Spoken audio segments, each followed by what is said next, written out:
Henry-and-Mudge and the Bedtime Thumps to grandmother's house. Henry and his big dog Mudge were going to the country with Henry's parents. Henry was reading comic books. Mudge was chewing his toenails. They were going to visit Henry's grandmother. Henry's grandmother had never met Mudge, so Henry worried. He worried that Mudge might drool on her skirt. He worried that Mudge might eat her coffee table, but mostly he worried that Mudge might have to sleep outside.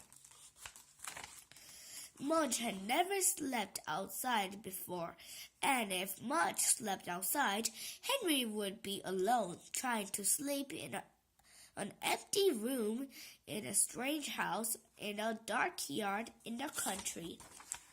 Henry read his comic books and worried. The longer he wrote, the more he worried. Soon he began to bite his fingernails. Chew, bite, spit. Chew, bite, spit. Henry bit his fingernails. Mudge chewed his toenails. And the car drove on. "Hello, sweetie." After riding for a long time, Henry and Mudge saw the grandmother's house. It had a bird's bath and a garden full of corn. Henry and Mudge looked at each other. Their fingernails and toenails were very short. Henry's grandmother came outside. She had a big smile and a polka dot dress. Mudge took one look at her, and his tail wagged and wagged and wagged. "Hello, sweetie." "Hello, sweetie," Henry's grandmother said to Henry. She hugged him tight. "Hello, sweetie," Henry's grandmother said to Mudge. She hugged him tight.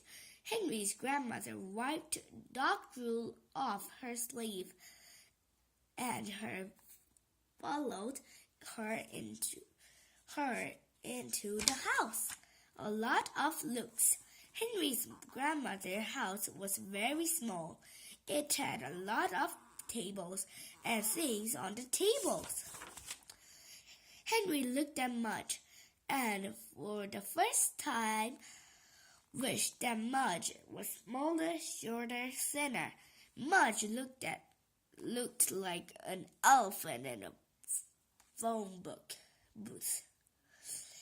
And before too long, Mudge knocked a pink flamingo off a table.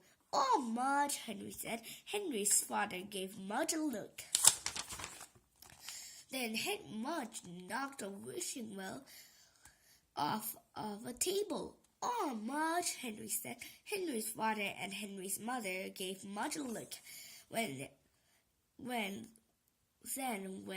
Mudge knocked a bowl of peppermints off a table, Henry's father and Henry's mother and Henry's grandmother gave Mudge a look. Henry's father said, "Outside." Mudge was put out. Henry gave everybody a look. The bedtime Thumps. After dinner, they played outside with Mudge. They loved the bird bath. Mudge especially. It was like a giant water dish just for him. "Oh, look at the bird." The bird said, "What is that dog?" When it was dark, Henry's father called Henry in. "What about Mudge?" asked Henry.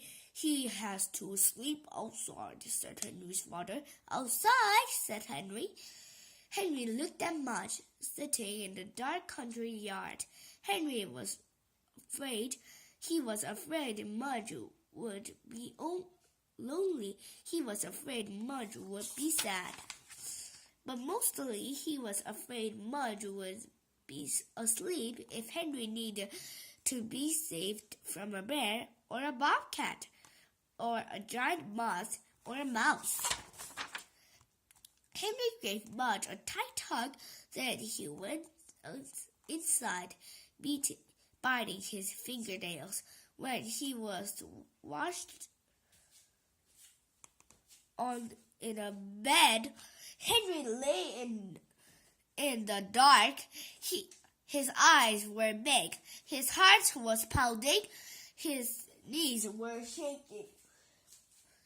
Then, whish, flop, a moth! Henry jumped out of bed. He ran to the front door. "Mudge!" Henry called out a loud whisper. Thump, thump, thump. Mudge wagged his tail from under the porch table. "Hi, Mudge," Henry said, and he crawled under the table too. He was glad to see Mudge. Mudge was glad to see him. Mudge liked Henry's face and smiled his ears and shook his hand. Then Henry laid his head on Mudge's big chest.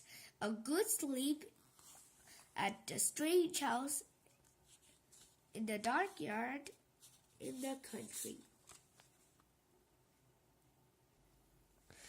And when the moth flew by, Mudge ate it.